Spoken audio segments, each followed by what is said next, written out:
Krishna Chaitanya Prabhu Nityananda Jayapataka Swami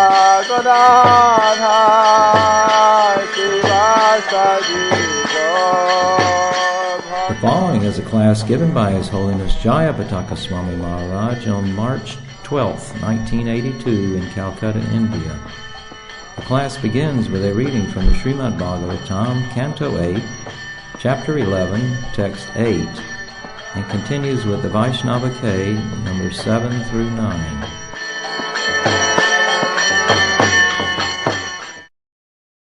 Idam, this whole material world, Kala, Rasanam, is moving because of time eternal. Jagat, moving forward. This whole universe. Pasyanti, observe. Suraya, those who are intelligent, by admission of the truth. Na, not. Rishanti, become jubilant. Na, nor. Sochanti, lament.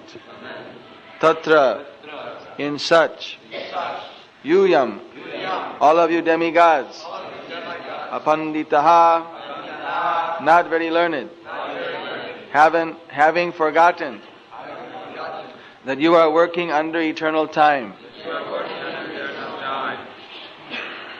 Translation by His Divine Grace, Srila A.C. Bhaktivedanta Swami Prabhupada. Seeing the movements of time, those who are cognizant of the real truth neither rejoice nor lament for different circumstances. Therefore, because you are jubilant due to your victory, you should be considered not very learned.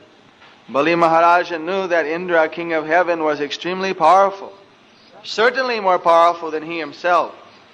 Nonetheless, Bali Maharaj challenged Indra by saying that Indra was not a very learned person.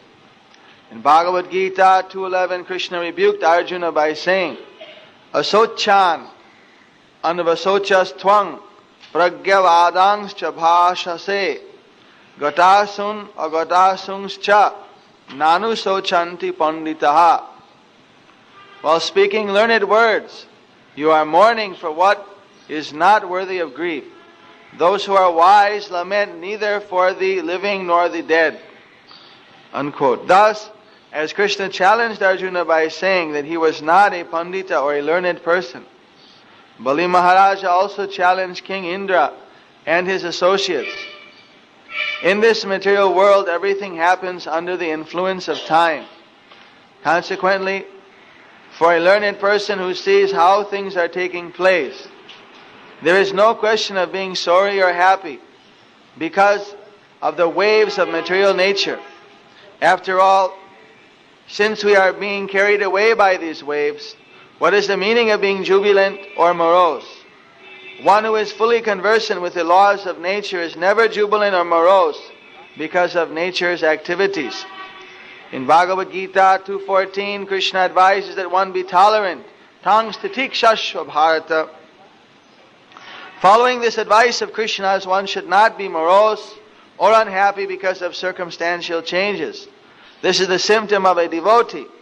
A devotee carries out his duty in Krishna consciousness and is never unhappy in awkward circumstances. He has full faith that in such circumstances, Krishna always protects his devotees. Therefore, a devotee never deviates from his prescribed duty of devotional service. The material qualities of jubilation and moroseness are present even in the demigods, who are very highly situated in the upper planetary system. Therefore, when one is undisturbed by the so-called favorable and unfavorable circumstances of this material world, he should be understood to be Brahma-bhuta, or self-realized. As stated in Bhagavad Gita 18:54, Brahma-bhuta prasanatma nasochiti nakangshati. One who is situated transcendentally at once realizes the Supreme Brahman and becomes fully joyful. When one is undisturbed by material circumstances, he should be understood to be on the transcendental stage, above the reactions of the three modes of material nature. Thus, in the purport by His Divine Grace, Srila A.C. Bhaktivedanta Swami Prabhupada, here we see how Bali Maharaj, the grandson of Prahlad Maharaj, although born in a family of demons, king of the demons, has got spiritual understanding as to the cause of suffering or enjoying in this material world. One time Srila Prabhupada was taking us to Mayapur with him in his car, and in the front of his car he used to keep a Krishna Balaram picture. And then he asked that there is Krishna and Balaram.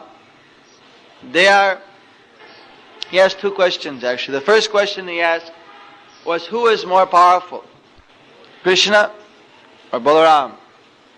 Krishna's elder brother, Balaram, or Krishna himself? There was the picture with Balaram having his hand on Krishna's shoulder, standing there, Balaram being taller than Krishna. Anyone knows the answer?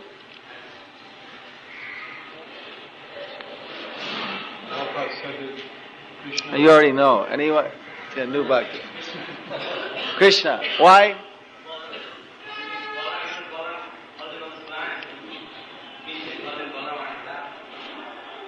Yes. Balaram is holding all the planets, but Krishna is holding Balaram. Prabhupada used because Balaram is having his hand on Krishna's shoulder. But anyway, it's the fact that Krishna is the basis of Balaram. And then all of a sudden Srila Prabhupada leaned back and he said that in this world there is the good and the bad, and they're always fighting with each other. Sometimes the good overcomes, sometimes the bad overcomes. But Krishna and Balaram are aloof. They're neither on the side of the good or the bad. They're transcendental. And Krishna's devotees are also with Krishna Balaram. They're neither side. So, sometimes it appears that a devotee may be on the good side. This was also instructed by Srila Prabhupada, but actually the devotee is simply acting on behalf of Krishna. Neither piety nor impiety nor sinful activity are performed by the devotee. Two forbidden things are pap and punya. No one should do pious activity, no one should do sinful activity. So, Indra is fighting for his own elevation, fighting for maintaining his heavenly kingdom. So that is not very learned. So Bali Maharaj, of course, is superficially also fighting for a similar purpose, but he is adding a more philosophical touch from Krishna conscious philosophy that ultimately Krishna is the supreme controller. So, how a devotee's mentality is situated is more important than what he is doing. Of course, there are certain things which we are restricted from doing because they will affect our mentality. But the most important thing is that we should have our consciousness properly situated. Everything is aimed at that. We avoid eating fish, meat, eggs, onion, garlic, taking intoxication, gambling, or having illicit sex, because these affect consciousness. They pollute the consciousness. Similarly, gossiping and various other things, they also pollute the consciousness. Therefore, we are advised how to act so that our consciousness may be directed to Krishna easily. Srila Prabhupada gave us the story of the wedding party and the boatman crossing the river and they're rowing, but the boat was always anchored on the one side. So they couldn't get anywhere. So where our consciousness is anchored, if it's anchored on the lotus feet of Guru and Gauranga, then we'll be dragged to Krishna. If the consciousness is anchored in the mud of material life, then even we make the show of rowing back to Krishna, we won't make progress. It has been explained by our previous acharyas that why this chanting was not always effective in other ages. I mean, it's always effective, but why, especially in Kali Yuga, it's effective, is because in other ages, you see, along with chanting, one naturally commits some offenses, and so due to those offenses, the chanting effect is nullified. In this way, if one chants with an offensive name, he can chant for 1,000,000 of births. He still won't go back to Krishna. But in this Kali Yuga, Lord Chaitanya Mahaprabhu, He's so kind, He doesn't accept the offenses. That's why first, before we chant Hare Krishna, Krishna Krishna, Hare Hare, Hare Ram, Ram Ram, Hare Hare, we chant Chaitanya Mahaprabhu and His Panchatattva's name. Because by their mercy, all the offenses are nullified. That's why before we visit Vrindavan, we go to Mayapur. By going to Mayapur, one is forgiven for offenses and one can easily worship Vrindavan. However, even Lord Chaitanya Mahaprabhu requested not to commit Vaishnava aparada. This is one aparada that even Chaitanya Mahaprabhu cannot tolerate. And Chaitanya Mahaprabhu has given us such a facility, but He has requested us not to allow the weeds of devotional service to take over our heart. Because then that real devotional creeper which is being watered by the mercy of Chaitanya Mahaprabhu will be smothered and its growth will be stopped. So in this regard, we are reading from the poem that Prabhupada repeatedly quoted to us called Dushtamon Tumi Kisher Vaishnav. Evil or materialistic mind, what type of Vaishnav are you? This is by Bhaktisiddhanta Saraswati Thakur. So we've completed the whole poem except for the 7th, 8th and 9th verses are remaining, and they just suit today for this particular sloka. Basically, just to give you a prelude, Bhaktisiddhanta is describing how one who leaves the association of the Sankirtan movement of Chaitanya Mahaprabhu to go off and do some type of independent worship or activity, even if it appears to be in devotional service, is actually simply one who is hankering after his own false prestige, and he's doing so out of a false ego. He's describing basically that there are many evils which can attack our consciousness when we enter in the devotional path. He warns us against money and wealth, that even if we leave the association of devotees and put on a show of being a great, more advanced devotee, that our mind will still be attracted to women and wealth, sense gratification. So therefore, there's no use in doing such things. Hari Bol Jai Radha Govinda Rai Devendra Balaram.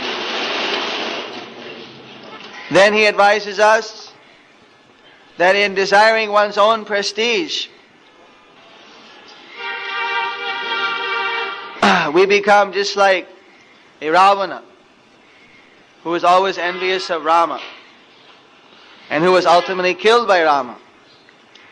He advises us that the real prestige is to be a Vaishnava, to be the servant of the servant, and for that we should be very careful. And if we don't worship Krishna in that mood to actually be established as simply the servant of the servant, as a Vaishnava, then for all our worship we'll simply gain hell, known as Rorab. Then he advises us that someone who is suffering the misery of desiring his own personal aggrandizement becomes envious of the devotees of Krishna. And therefore, he advises that we should never be proud or confident in our position of desiring our own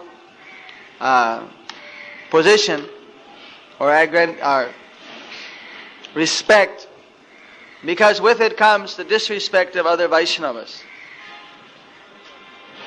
He said, behind pure Vaishnavas, there is automatically a desire for achieving the highest position as a servant of the servant. And behind that desire, there is no materialistic tinge. And in that pure relationship with Krishna, there's not even the slightest touch of any material flavor. No cheating propensity is there.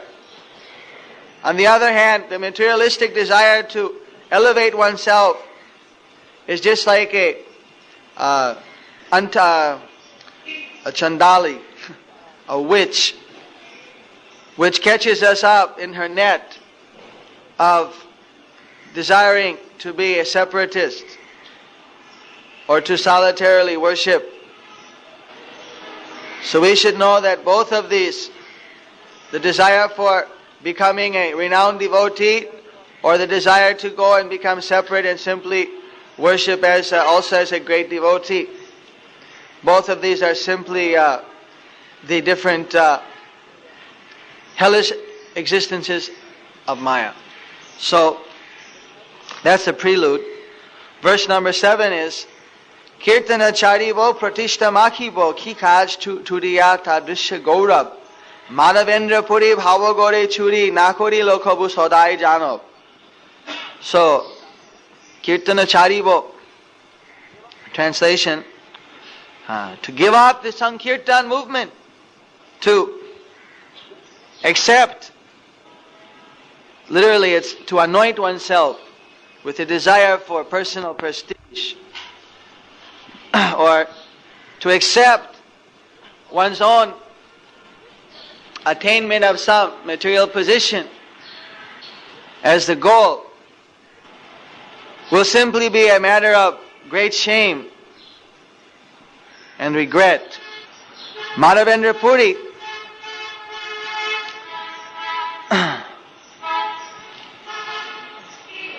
used to run away from the crowds of people to avoid his own prestige.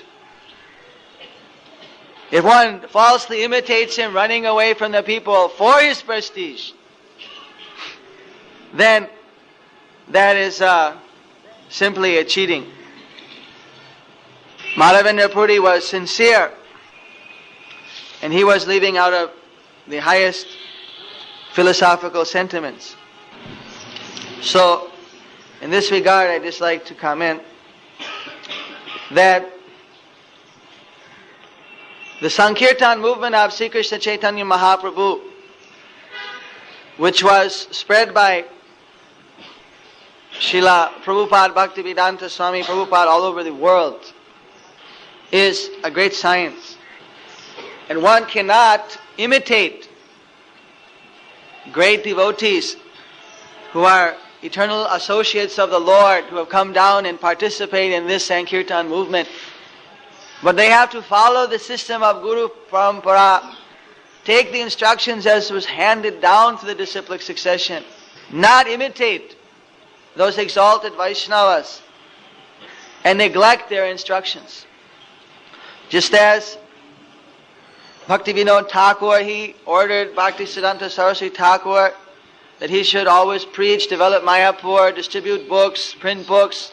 He said, don't do any nirjana bhajana, don't spoil everything by going off and solitarily doing worship. This was the last instruction that Bhaktivinoda Thakur gave to Bhaktisiddhanta Saraswati Thakur. Don't do solitary separatist worship. So, similarly, the same instruction Bhaktisiddhanta Saraswati Thakur gave, he also instructed that everyone should cooperate together and jointly, under a governing body commission, the Gaudiya mission should be managed.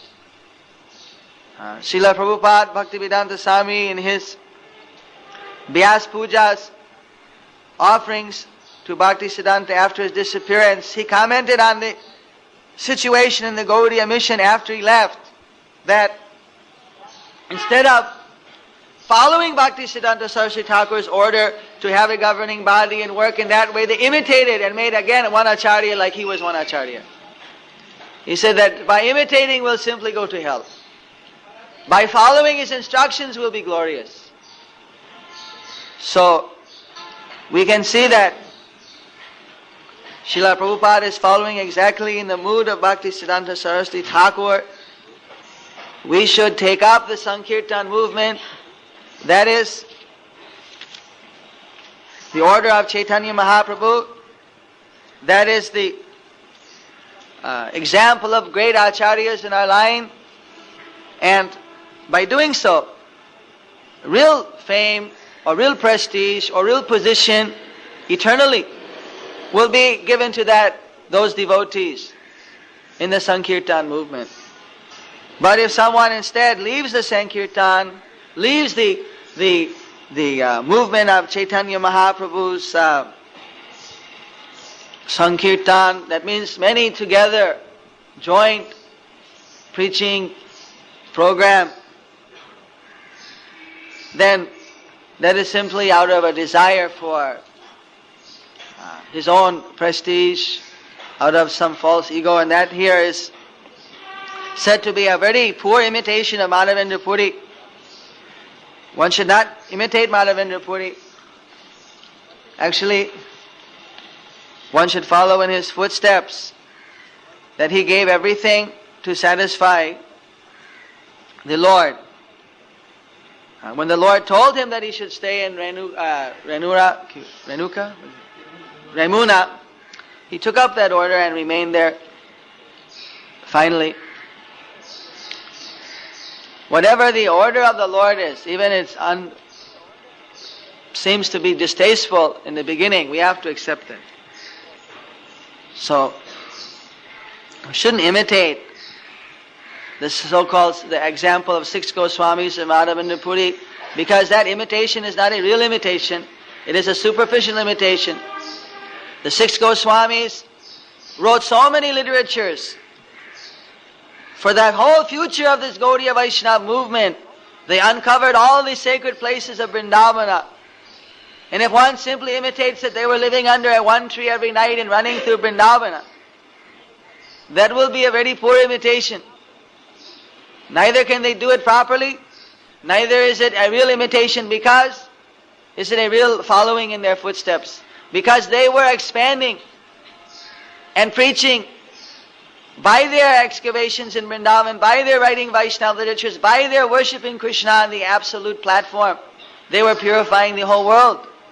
And the example we have is that Jiva Goswami and Gopal Bhatta Goswami and Raghunath Das Goswami, who were still remaining when the Chaitanya Charitamrita and other literatures were completed, they ordered Narottam Das Thakur, Srinivasa Acharya, Shyamananda Pandit and others to take the books, leave Vrindavan and distribute them all over the then Vaishnava Jagat. Although they were liberated souls, eternal Parshadas come down to join the movement, they did not stay in Vrindavan, but Srinivasa Acharya and others, Narottam Das Thakur, they all took these literatures and went on book distribution party to eastern India. This is the movement of Chaitanya Mahaprabhu. Even if one would like to stay in a solitary place, if it's not the desire of the Lord, one does not do it, but keeps on with the Sankirtan, with the preaching. Jai. So, the next verse, number 8, is Tuma Pratishtha Shukharer Bishtha Tarshaho Shama Kabu Na Manov Matsorata Bose Tumi Jora Rase Mojecho Chariya Kirtana Shoshtab. So now, the mind is being addressed. Remember, this poem is to the mind. So, Tumar Pratishtha. So, mind, your importance is just like the stool of swine. And to be thinking in that way is not even on the platform of being a real human being. Simply controlled by various shades of enviousness. You are now firmly under the control of material emotions. And you are now enjoying this illusion, having given up the real nectar of Sankirtan. End of the translation. So, in this regard, mind is chanchala, flickering. Mind can go anywhere if we don't control it. So even a devotee may be considering material influence thoughts, become on the mental platform, thinking of his own importance. I am an older devotee. Why this more recently initiated devotee has been elevated to the higher position than I? Why he's the Sankirtan leader and not me? Why this, why that? In this way, on the mental platform, one may suddenly become under some type of illusion, some kind of false ego, and actually give up the real attitude of a Vaishnava just to take up the service. Instead of concentrating on the service, starts to be envious, starts to be resentful of other devotees. To the extreme degree, that type of rot in the heart can cause one to give up the Sankirtan, to give up the movement of Lord Chaitanya. And just out of false ego, to show that I'm a great devotee, they'll go on chanting, but do it in their own house, or do it in some private place, or do it even in the holy dham. But actually, it is all out of their own mental concoction. Rather than simply surrendering to the jagya, the sacrifice, of working together and spreading the Sankirtan movement, they have become influenced by their own mental desire for importance, prestige, or material sense gratification. I personally had experience in this regard that the tendency is that one will not recognize a junior devotee even if the person has done some very, very important contribution to the Sankirtan movement. That tendency is there due to material contamination. When I was sent to India in 1970 by Srila Prabhupada, then we obtained a place for Prabhupada to come to. At that time, I think in 1970, there was already about 40 temples in the world or near about.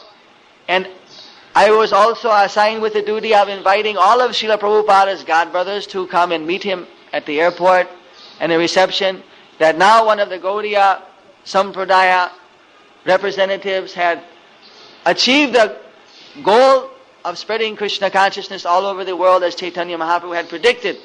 Naturally, in ISKCON we have a experience that if some devotee does nice preaching, we're all very happy about that and we like to congratulate that person. But in this case, I found that in the Gaudiya Math, when I was going around, everyone was avoiding saying that they would come. And I couldn't understand why. So one very senior devotee, one senior Maharaja in one Gaudiya Math, one of Prabhupada's sannyasi godbrothers, I requested him on the stairway where I met him that, will you please be coming and meeting your godbrother Prabhupada at the airport? He said, yes, I will go. I'm very happy for his success. And then all of a sudden some grihastha godbrother came up and said that, no, you cannot go. You cannot go and meet him at the airport. He said, why not? He has taken sannyas after you. You are senior sannyasi godbrother. He is your junior. How can you go and meet him who is your inferior by seniority? And he was so heavy that then the Maharaj said, all right. He backed down. So, part of the difficulty in accepting Bhaktivedanta Swami Prabhupada by some of his god brothers may be that he was a grihastha for a long time and he took sannyas later than many of them. So they were thinking that sannyasi is all in all, and even a fully dedicated grihastha, they weren't giving that much credit. Although Prabhupada was writing, he was the editor of their newspaper, even as a grihastha, he was doing so much preaching. He had understood the mood of Bhaktisiddhanta Saraswati Thakur from the beginning. But due to some type of material vision, actually we take on sannyasi, we take on varnashram colors for preaching purpose. But we see each other as Vaishnavas. Externally we may follow some etiquette, but that etiquette is only so far as it's useful for preaching. That shouldn't cover our perception of any real Vaishnava. That's why Srila Prabhupada said that the cream will rise to the top automatically. That automatically devotees will become self-manifest in our movement. We may not know that in the future what devotee will manifest great qualities, great powers for preaching the Sankirtan movement. May not be one of the stalwarts we see today, maybe one junior devotee coming up, no doubt, it will happen. So we have to have a broad vision. But someone who is overwhelmed by considerations of his own importance, naturally, there will be a danger of becoming envious if someone else succeeds to do some great Krishna seva. That was warned by Ram when Hanuman was throwing big boulders and by his side, was it a spider or a squirrel? A squirrel was throwing in small pebbles. And Hanuman said, "Get out of my way, you squirrel. Don't you see I'm doing a big service?" And then Ramchandra said, "No, don't become falsely proud. This squirrel is throwing in these small dust or pebbles up to his own capacity. That is also fully satisfying to me." Devotee should not consider his service to be bigger or smaller more than another devotee who may also be fully trying. Because the amount of service one is able to do is ultimately by the mercy of Guru and Krishna. That one is a devotee. That one somehow or another is honored by the opportunity to serve Krishna. That importance, that somehow or another I have been engaged in service, that one may feel. But to what extent the service was able to be performed, that we give that credit to, personally we give that credit to our Guru and to Chaitanya Mahaprabhu. Of course the other Vaishnavas, they will give the credit to the devotee who has performed it. The devotee himself will give the credit to the Vaishnavas and Krishna.